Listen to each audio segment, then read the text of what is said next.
Alors, François Mitterrand revient, je ne sais pas si vous le saviez, mais Jean-Michel Apathy va vous le confirmer. C'est une particularité française. C'est ce livre qui sort, François Mitterrand. Il revient, c'est chez Ramsay. Alors, François Mitterrand, c'est un auteur anonyme. On va parler de la question. Il revient de la question de l'anonymat. Et c'est quelqu'un qui s'est glissé dans la peau de François Mitterrand et qui regarde l'actualité, qu'il a décrit comme l'aurait fait l'ancien président. Alors, sur quoi s'appuie ce livre? Sans doute sur une certaine, il faut le croire, nostalgie du mitterrandisme.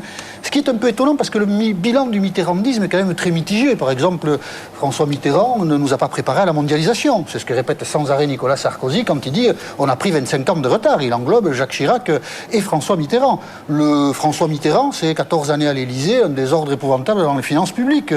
Tous ces déficits, il faudra bien qu'on les paye un jour, ça date de là. François Mitterrand, c'est un rapport à la morale qui peut être contesté. Il y a eu Vichy, la double vie. Il faut dire que les autres, du point de vue moral, ils n'ont pas de problème. Les écoutes téléphoniques, la maladie. Donc la nostalgie du mitterrandisme, on a du mal à comprendre. Et puis il y a la question de l'anonymat.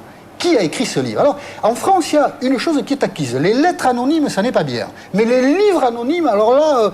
les livres anonymes, on publie d'une part, et les journalistes invitent les auteurs anonymes qui sont dissimulés. Il y a 10 jours, dans cette émission, Paul Amar a invité le François Mitterrand de Pacotille 2008, et vous allez voir ce que ça donne à l'image, voilà. C'est François Mitterrand, alors on ne sait pas qui c'est, et Paul Amar dialogue avec quelqu'un qu'il ne connaît pas. Il ne sait même pas d'ailleurs si c'est l'auteur du livre. Cet épisode m'a remis en mémoire, cet épisode de François Mitterrand, quelque chose de plus ancien que vous avez dû bien connaître, Michel Charasse. Nous sommes en 1983, la droite est défaite, elle a perdu en 1981, elle se demande comment elle va se reconstruire et sort un livre, édité chez Fayard par Claude Durand, qui avant avait édité Solzhenitsyn, comme quoi un éditeur peut aussi éditer n'importe qui. Il édite Caton de la Reconquête. Et on ne sait pas qui est Caton. Et alors en quatrième de couverture, Fayard marque que c'est un grand dirigeant de la droite, qui règle ses comptes avec la droite, qui explique les raisons de la défaite. Et c'est un règlement de compte terrible. Chirac, Giscard, ils en prennent plein leur grade, par ceux dirigeants de la droite. Quelques mois plus tard, l'identité de Caton est révélée. Il se trouve que c'est André Berkoff, journaliste, donc pas du tout dirigeant politique, et plutôt de gauche que de droite, du moins à l'époque. Donc déjà, il y a une première tromperie sur la marchandise.